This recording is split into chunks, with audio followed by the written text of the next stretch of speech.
Oh, and we get to draw a card as well. So any kill spells we could target Thorn Mammoth potentially.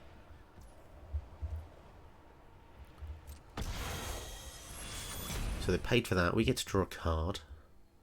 Shame we can't. So we'll draw a card here. Oh my goodness.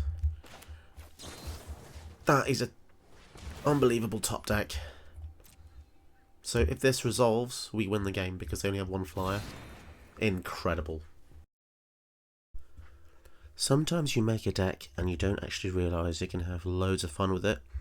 Well, this is one of those decks. Rith, Liberated, Primeval. 5/5 flying War 2, so it's pretty good stats as is. Gives other dragons you control War 2 as well. But the icing on the cake is, beginning of your end step, if a creature or planeswalker an opponent controlled was dealt excess damage this turn, create a 4/4 red dragon creature with flying. Essentially, you want to make a ping deck, but a bit more than 1 damage. You want to do at least 2 damage, because if you only have things that deal 1 damage, you will never ever deal excess damage, so keep that in mind. Excess is over 1. So the deck utilises a lot of kill spells which have red in their casting costs. One of the coolest ones, Volcanic Salvo, costs 12, but it does cost X less to cast, where X is the total power of creatures you control. So sometimes you can cast this for 2 red, and if you do, it deals 6 damage to each up to 2 creatures and or planeswalkers. So if you do excess damage with this, you're going to get a 4/4. And Drakoseth as well deals damage, and you want to try and find dragons that deal damage, because that's the ability that Rith gives your dragons ward, so you want to do double duty there. This deck has some of the most powerful cards that I've seen in the format for a long time, which is a shame because it's a colour combination that people don't normally use. So some of those cards are Arming Gala, on your end step, creatures you control, and cards in your hand and library get +1/+1 perpetually. That's forever. Amazing card. You got Big and Anew, which is great. Destroys all creatures, gives creatures in your hand +1/+1 perpetually as well. So normally these things are good with token strategies, but I just thought I'd get them out of the closet because I haven't really seen much play. Cabarite Ascendancy is decent on your upkeep. Look at the top card. If it's a creature or planeswalker, put it into your hand, and then you get your regular draw step as well. So sometimes this can be just straight up draw 2. Back Alley Gardener lets you ramp a land if you play another creature after this.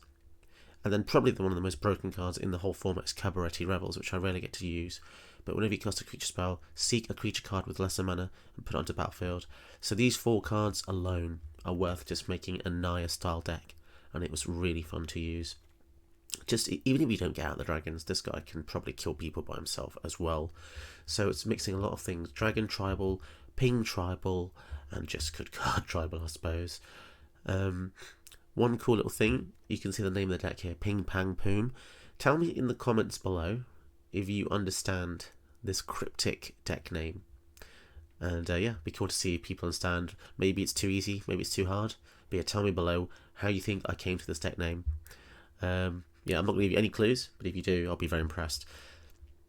Don't forget to leave me a like and a sub if you enjoy what you see, and any donations would be so kind as well. If you could check my Ko-fi donations page, check out my Twitter account as well. All the links are in the description. So enjoy the following footage of the awesome games I had, and have a great day. Okay, so opponent goes first with Vivian, mono green build that cares about counters, I suppose. So that's what we're going to face, and the Wrath of God's going to be marvellous here. And we've got the mana to cast it, which is going to be great. So turn 1, we could just go for the Temple. Or Gilded Goose, yeah. Let's go for the Gilded Goose. Might be tricky for them to deal with because mono green can only fight. That's the only way they can really kill your things. And the faster we can get to Escape to the Wilds, the better. This will push us above and beyond. Do you know, secretly, I think I'm actually in love with these colours. And it's a shame because I rarely use them. I always use like Grixis colours. But yeah, honestly, this has proven to be super fun. I think this turn, yeah, we go for the Grove. That means we can make an extra food. So you have to be very tactical when you've got Gilded Goose. You want to try and spend the turns off making food or I guess playing your tap lands as, you know, depends what you value really. Yorvo, okay. So the Rotherguard's looking really good here. I think we're just going to make a food. So perhaps this is a good turn to just wipe the field. Or do we just wait a little bit longer?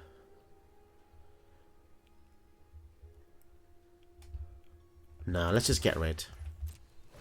I think it's too risky letting them have these two, because that's 7 damage next turn. That's 1/3 of our entire life pool. And if they don't have any creatures out, then Vivian doesn't really do much. Beast Whisperer, that's going to have to die as well. So we'll get a red source here. So as I've said in many previous videos, board wipes are always important. Doesn't matter what deck you are, even if you're a tribal saproling deck. I will always advocate the use of wipes, because even a 2-for-1 there was just invaluable. And yes, we lost our bird, but we got 1 use out of it, which is what people normally get anyway. So they can't kill the druid, which is good because we've got the escape to the wilds that we want to cast. Ranger class, okay. Level 2. So maybe this is a good time to... do we want to fortify, or do we want to get the Rith out to block and punish the Vivian? Yeah, let's punish the Vivian if they have a caster. Having Ward 2 is really good. Lava Coil, fantastic. Another reason I love this deck is because it makes old cards usable again. Stuff like Lava Coil people don't really use because it's just straight up damage. But when you have a general that cares about that, this is when Magic's at its best to me. When Wizard of the Coast makes something not overtly powerful like Rith. No one's talking about Rith. But you're strengthening people's libraries. So what I mean by that is your collection, you might already have some Lava Coils and other stuff like a Braid, but people might not use it in a 3-colour deck. Cards like Rith invigorate your collection, and it's just wonderful. I love that. So they choose fight, they can kill the Paradise Druid. That's interesting.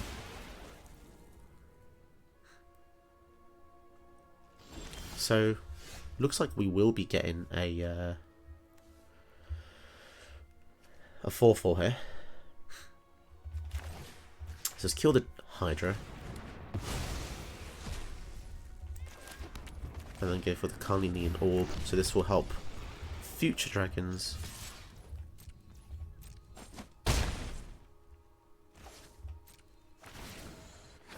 So yeah, I had to read this a few times because it doesn't actually explain what excess means in terms of like magic mechanics. It's just any damage more than the creature or planeswalker had in toughness or loyalty.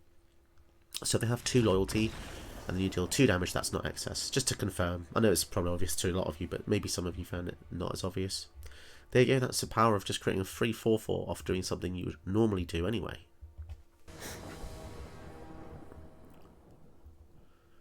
We go first against Iluna. Okay. So mission against Iluna is to keep them off making any token creatures, because once they have any token creatures out, they're going to go on to the token with mutate and then get omniscience. So as you've seen in my old videos, you may have seen people try and do this and have 1 card left in their library, so that's quite funny. Although they're just playing creatures, so it could just be a straight up creature build.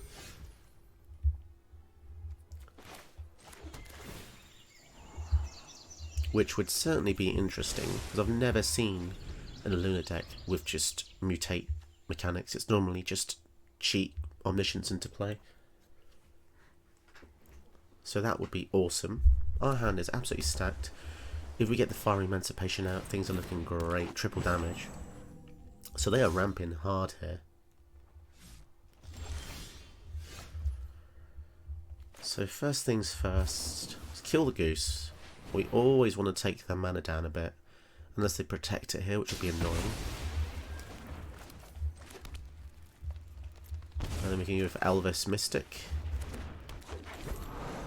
When they said they were printing Elvish Mystic in the format, I thought it would be way too powerful for Green. Not sure about 60 card Historic, but having access to 2 of these is pretty wild, because you've also got Llanowar Elves.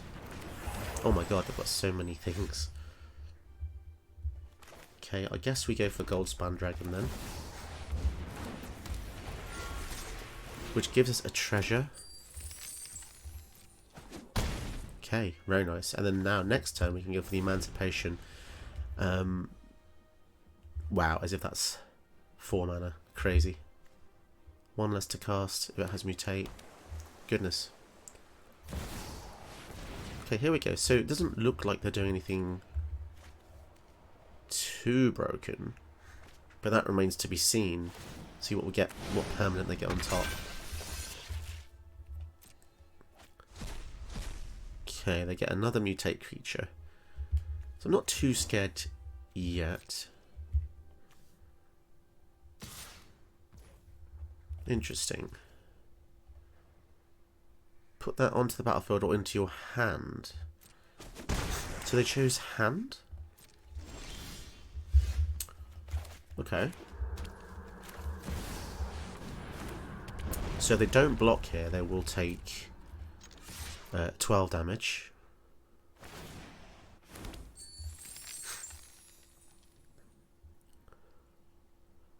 This card is just ridiculous.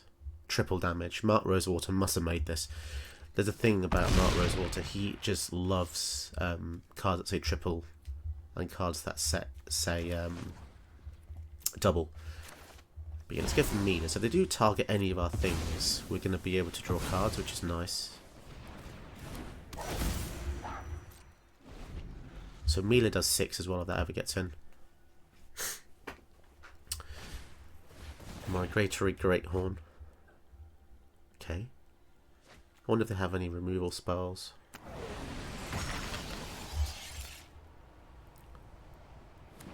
This is like the nicest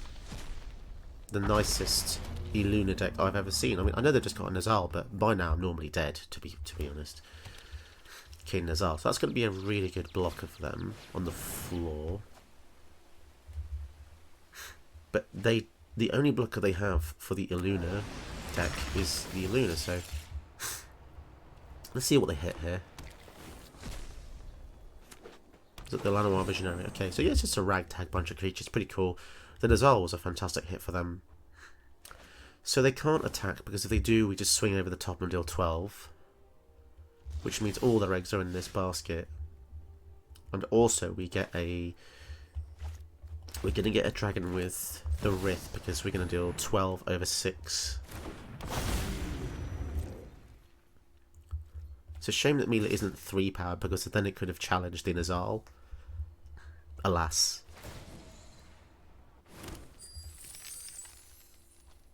Now the other scary thing is they can just redeploy Luna the following turn. But now they'll need 2 flyers. Because this currently does 12 damage and this does 15.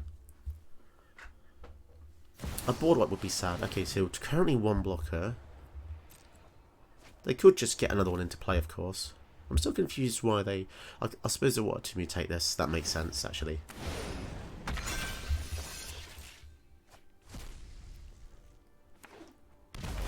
Thorn Mammoth gets to fight the Rith, but they have to pay 2 mana. Oh, and we get to draw a card as well. So, any kill spells, we could target Thorn Mammoth, potentially.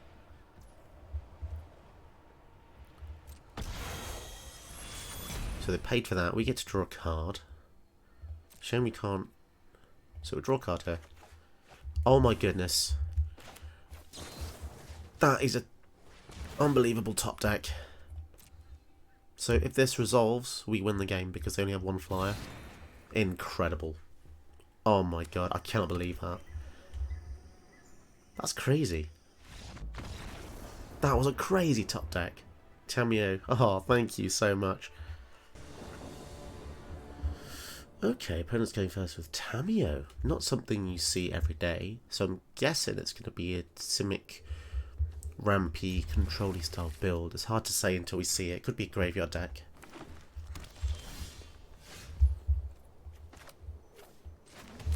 So we've got some really cool cards to start here.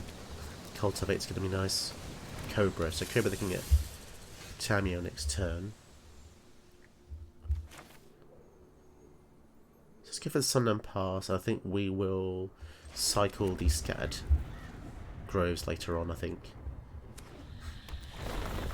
Because we've got quite a few lands here. And we're going to have the Cultivate as well. Explore. Whoa, they're ramping really hard.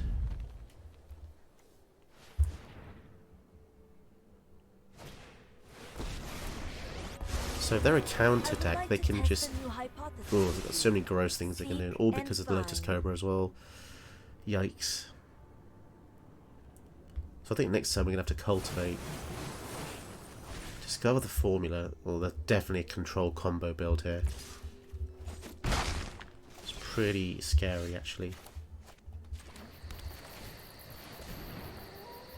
So I think we go for green, green.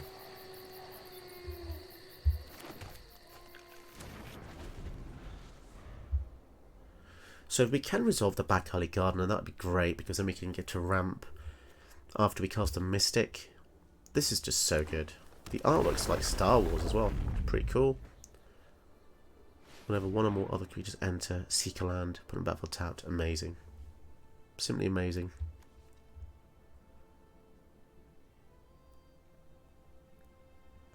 So they're thinking about returning something. So if it's Wash Away, we're in a deep trouble. Although they only have one blue. Okay. Returning the growth spiral. Holds our future.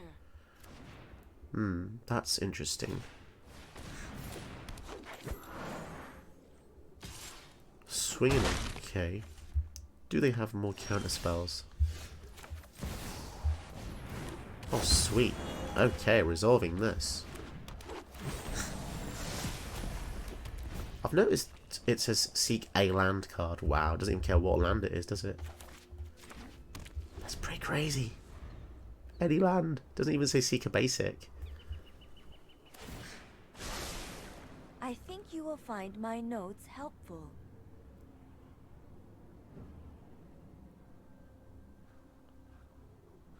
Makes you think. Discover the formula. So discover the formula is a card that says, I think it's the one that says draw, seek 3 cards, and then cards in your hand cost 1 less or something. Regrowth. Okay. Let's go for the dragon. So they're holding priority here, so they've got some kind of response. Disdainful Stroke. Okay. Let's try Showdown then.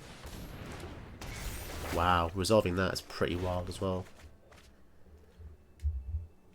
Swinging at Tamiyo. If they can double block, okay. Violence is impolite. That makes me happy. So I've just realised we hit Jingataxius. That is kind of insane. So they will be able to counter an artifact instant sorcery. Okay. Okay. They can't counter Bard class. So let's make this guy bigger. They can't counter creatures. So this is now bigger than a Jingataxius. And we also get to seek a land. 5, 6. Now this is going to be interesting. So we could just go for the Rith.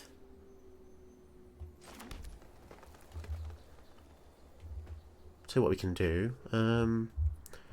Okay, we can pay this to make our legends cheaper. And then when we attack this turn, if they block, we'll get a dragon EOT. Interesting. So no point casting these. Really? We'll see what we can do. So swing in first. So it's a win-win situation. They block, we get a dragon. Fantastic. So we got pretty lucky, to be honest. Like,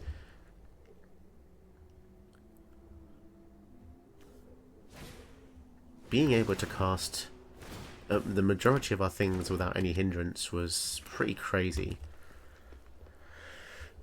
Being able to make dragons is crazy as well. So I would like to get another instant or sorcery just because the regrowth will be countered.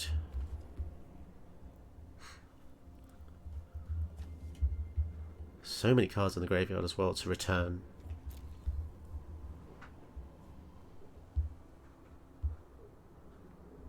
Ooh, it's River's Rebuke. Jeez, if they ever get that, we will be in deep, deep trouble. Although saying that, we would get to redeploy the Showdown and Scald, so... So they're getting desperate, I think. Hydrocrisis, that's humongous. But we can make Rith bigger. Okay, so we've got another spell here. So... Legend is cost cheaper. Go for the Fabled Passage. This is tricky. So we can just straight up kill the Jingataxis here. But it will cost us the regrowth. Exile it instead. Okay, that's actually good. So let's give them the regrowth.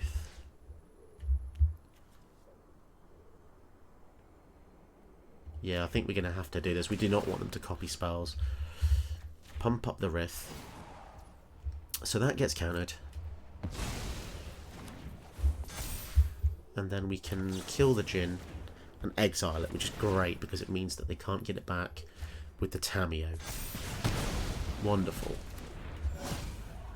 And then we can also put that to level 3. So swing both of these at Tamiyo, which means she will just straight up die.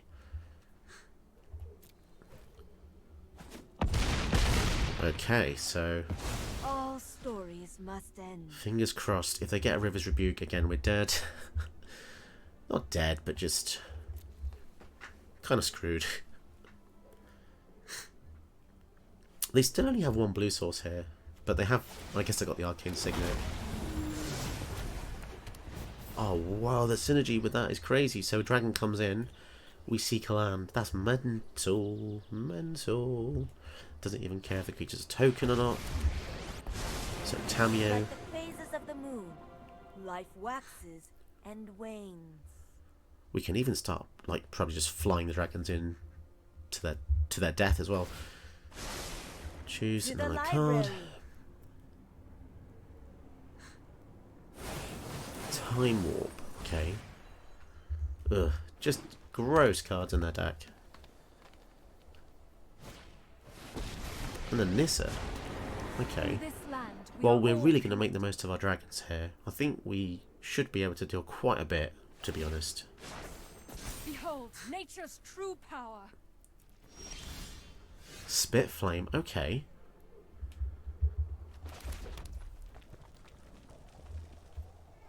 Let's do this. So let's go in for Tamiyo.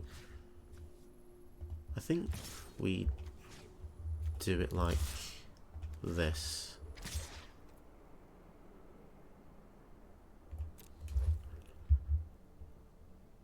And then, yeah, we'll kill the dragon. Sorry, the forest. So the other good thing is, if we do get a dragon, we can pay red and get that back.